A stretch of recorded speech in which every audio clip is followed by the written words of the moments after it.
Have you ever stopped to think about what really separates a decent manager from a leader who just completely inspires you? It's a huge shift in thinking, from just telling people what to do and checking boxes, to actually getting people fired up about a shared goal. So let's dive into how you can make that leap. Here's what we're going to cover. First, we'll nail down the real difference between a manager and a leader. Then, we'll get into a really powerful idea called servant leadership. After that, we'll talk about finding the right leadership style for the right moment, and we'll wrap up with some real, practical ways to motivate your team. All right, first things first, we got to lay the groundwork here. Because understanding this one core difference, well, it changes everything. It's the first real step on the path to becoming a leader people want to follow. This table really breaks it all down, doesn't it? See, management often leans on positional power, your official job title. It's all about systems, keeping things running smoothly, and, as you see here, doing things right. Leadership, though, that's totally different. It's built on relational power, the trust and respect you earn. It's focused on people, on pushing boundaries, and on making sure we're doing the right things. It's the difference between asking how and asking why. And this quote, man, it just nails it. This is the big aha moment. You don't manage people like they're parts in a machine. You lead them, you empower them, you clear the way so they can do amazing work. This whole people-first idea is exactly what we're going to build on next. So, if we agree that leadership is all about people, what's the best way to go about it? Well, a lot of the most successful teams today are built on this really cool philosophy called servant leadership. It's kind of what it sounds like, right? The whole traditional pyramid gets flipped upside down. Instead of the team being there to serve the leader's main job is to serve the team. Your focus completely shifts to supporting them because you get that their success is your success. And this isn't some passive background role. A servant leader is in the trenches. You're constantly on the lookout for roadblocks and getting them out of the way. You act like a shield, protecting your team from distractions so they can actually focus.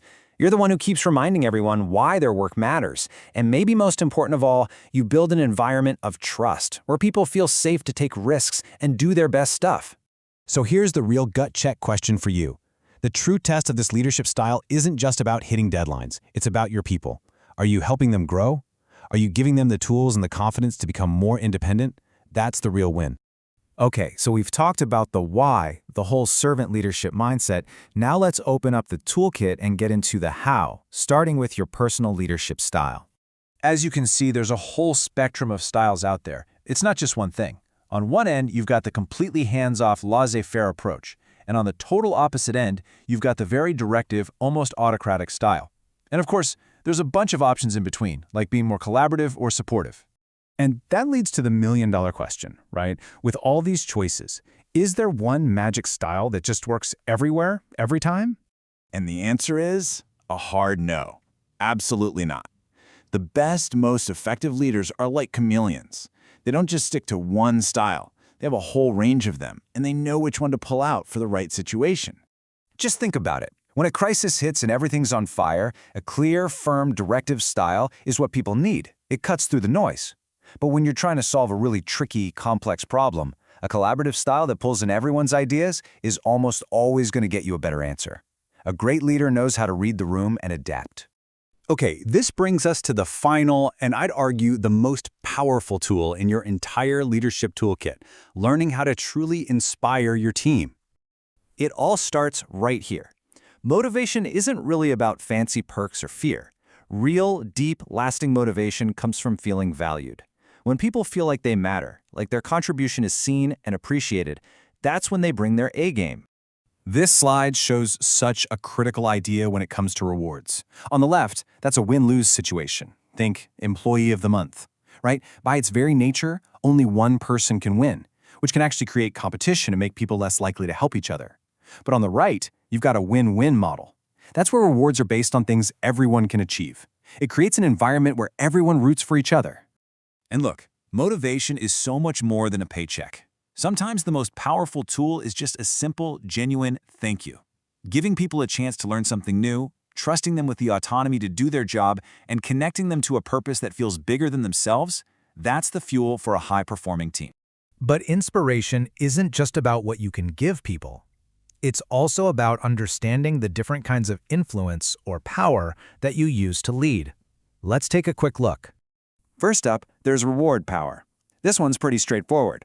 It's influencing people by offering them something positive, a bonus, a promotion, you name it. It's the classic carrot. On the flip side, you've got coercive power. This is the stick. It's influencing people through the threat of something negative happening. And yeah, it might work in the short term, but it absolutely destroys trust and motivation over time. And then there's what I think is the most interesting one, expert power. This isn't about your title at all. This is influence that you earn because you genuinely know your stuff. Your team trusts your skills and your judgment, so they naturally want your guidance. So here's the bottom line. The most sustainable, effective way to lead is by building up your expert power and using reward power thoughtfully. That combination earns you genuine respect and influence, which is way more powerful than just telling people what to do. So, let's just recap this whole journey.